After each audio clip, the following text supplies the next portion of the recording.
बहुत बहुत आभार माननीय मुख्यमंत्री महोदय का। मैं अब निवेदन करूंगा माननीय राज्यपाल हरियाणा श्री बंडारू दत्तात्रेय जी से कि वे इस अवसर पर अपने संबोधन के लिए पधारें। माननीय राज्यपाल महोदय।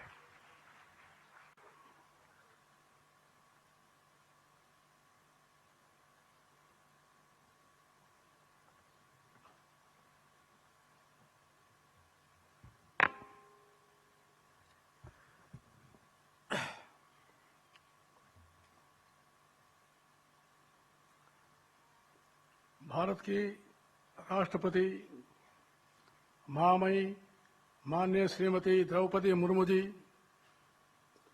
आदरणीय श्री मनोहर लाल जी, आदरणीय स्वामी गोविंद गिरी जी महाराज, आदरणीय स्वामी ज्ञानानंद जी महाराज, आदरणीय डॉक्टर शंकर प्रसाद शर्मा जी, नेपाल के राजदूत, आदरणीय कंवरपाल जी शिक्षा मंत्री,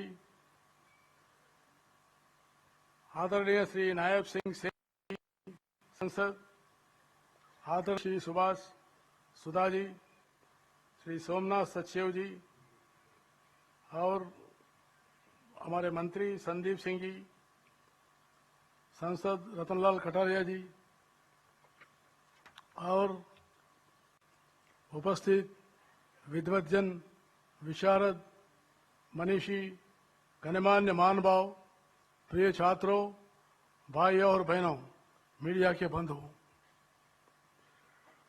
मैं माननीय राष्ट्रपति महोदय श्रीमती द्रौपदी मुर्मू जी का धर्म क्षेत्र कुरुक्षेत्र में पहुंचने पर हार्दिक स्वागत एवं अभिनंदन करता हूं।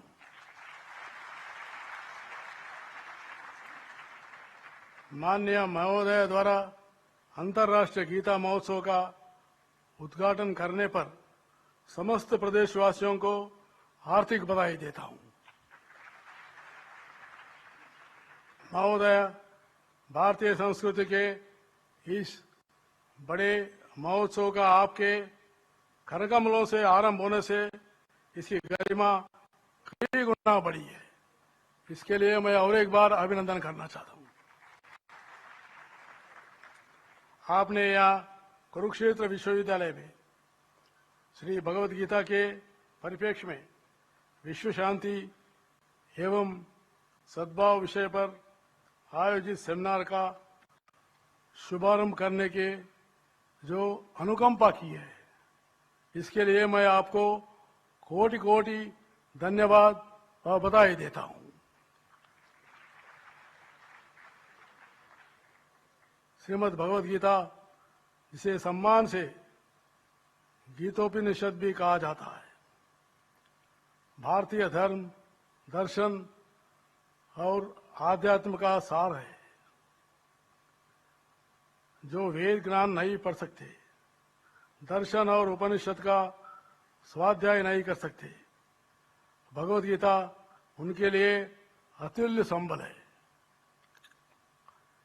जीवन के इस मोड़ पर जब व्यक्ति स्वयं को द्वंद्वों तथा चुनौतियों से घिरा हुआ पाता है और कर्तव्य अकर्तव्य के असमंजस में फंस जाता है, भगवद गीता उसके हाथ थामती है और मार्गदर्शन करती है, प्रोत्साहित करती है, रक्षा करती है, उत्थान करती है, सावधान भी करती है। आज श्रीमद् भगवद गीता भाव अर्थ सही तरह से विश्व के सामने प्रस्तुत किया जाए तो यह विश्व को आतंकवाद जैसे बीमारी का समाधान दे सकता है।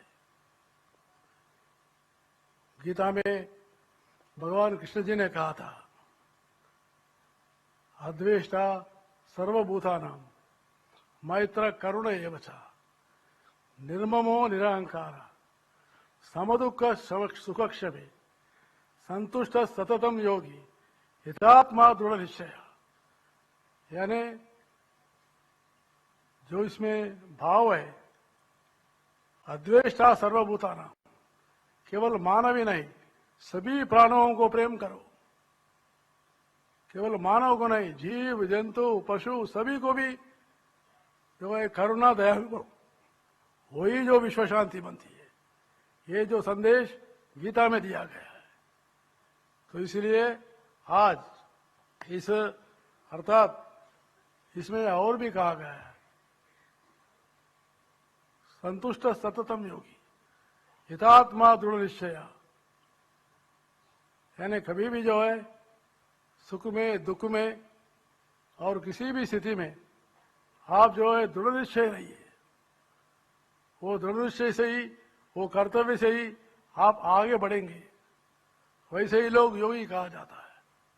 अगर ये भाव मैं समाज में फैल दिया, विश्व में आ गया, तो मुझे पूरा विश्वास है विश्व में शांति गीता से बन सकती है।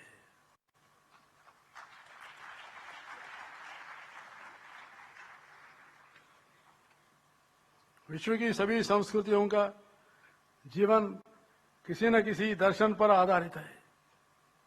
भारतीय संस्कृति आध्यात्मिक धर्म पर आधारित है। विश्व संस्कृति पर गीता के प्रभाव को बड़े बड़े विद्वानों, विचारकों, वैज्ञानिकों ने माना है।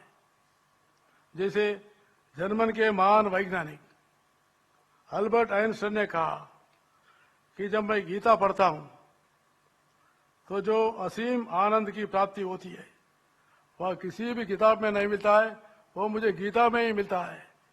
ये जो है अल्बर्ट आइंस्टाइन ने कहा था। और वैसे ही 1784 में पहली बार चार्ल्स विलिंगसन, इनके द्वारा गीता का संस्कृत से अंग्रेजी में अनुवाद किया गया। इनके बाद गीता के 75 भाषाओं में 1982 अध्याय प्रकाशित हो चुके हैं।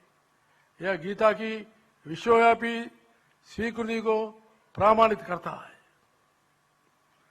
विश्व जनमानस को भारतीय दर्शन में आध्यात्म से परिचित करने वाले इस काव्य का अध्ययन आज ऑक्सफोर्ड, हार्वर्ड और वर्कल जैसे विश्व के नमचीन विश्वविद्यालयों में किया जा रहा है।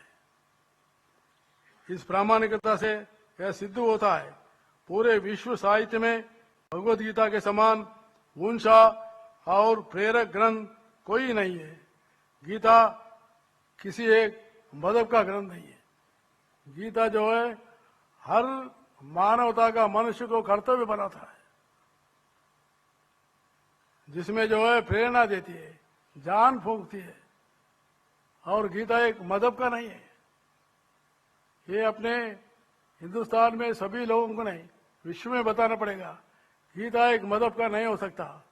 गीता सारा जो है मानव जीवन का सारांश, कर्तव्य निष्ठा बनो, कर्मण्येवाधिकारस्ते मा फलेषु कदाचन मा कर्म फल हेतुर्भु मा ते संगोस्त कर्मणि, ये गीता का संदेश है। तो इसलिए गीता कभी भी एक मजहब का नहीं हो सकता। मानव कल्याण के लिए ही गीता हो सकती है। गीता पाठ अध्ययन से मनुष्य के जीवन में सकारात्मक, कर्तव्यपरायण और कर्म करने की प्रेरणा मिलती है, जिससे समाज में जातिवाद, छुआछूत, नशा, दुराचार, सामाजिक कुरीतियों का भी प्रकार भी बुरों के छुटकारा मिलती है और मन को निर्मल बनाते हैं। निर्मल मन से ही व्यक्ति की, परिवार, समुदाय के बारे में सकारात्मक धारणा बनती है। महात्मा गांधी जी कहते थे, जब कभी मैं संदेह मुझे घेरता है और निराशमय में होता हूं, मैं गीता में एक उम्मीद की किरण देखता हूं। इससे मुझे आनंद की प्राप्ति होती है। तब मैं कष्टों का उपहार करके आगे बढ़ता हूं। देवियों और सज्जनों, हम भाग्यशाली है। भारत के प्रधानमंत्री नरेंद्र मोदी के नेतृत्व में राष्ट्रीय शिक्षा नीति 2020 लागू की गई है। इस शिक्षा नीति में गीता के सारांश के आधार पर ही नैतिक मूल्य, नेतृत्व और कर्म कर्तव्य जिम्मेवारी प्रगति का समावेश किया गया है। राष्ट्रीय शिक्षा नीति को पूरा करने के लिए मुझे बहुत खुशी है। हरियाणा सरकार ने 2025 के अंदर ही पूरा हरियाणा में लागू करने का निर्णय लिया है। इसके लिए मैं हरियाणा सरकार को भी बधाई देना चाहता हूं। जरूरत इस बात की है, गीता के प्रति आम जन का आकर्षण और उभरना है। इसके साथ साथ बच्चों, विद्यार्थियों और आम जनमानस में गीता के पठन पाठन की संस्कृति अधिक विकसित करनी है, जिससे हम विश्व भर में गीता का संदेश पहुंच पा रहे हैं। मुझे खुशी है कि पिछले दिन कनाडा में ब्रम्पटन शहर नगर निगम में द्वारा श्रीमद भगवद गीता के नाम पर पार्क विकसित किया गया है। इसलिए मुझे बहुत खुशी है। और एक बार फिर से भारत के राष्ट्रपति माननीय श्रीमती द्रौपदी मुर्मू जी का प्रदेश की जनता की तरफ से हार्दिक अभिनंदन करता हूं, कोटि कोटि धन्यवाद देता हूं। जय हिंद, जय हरियाणा।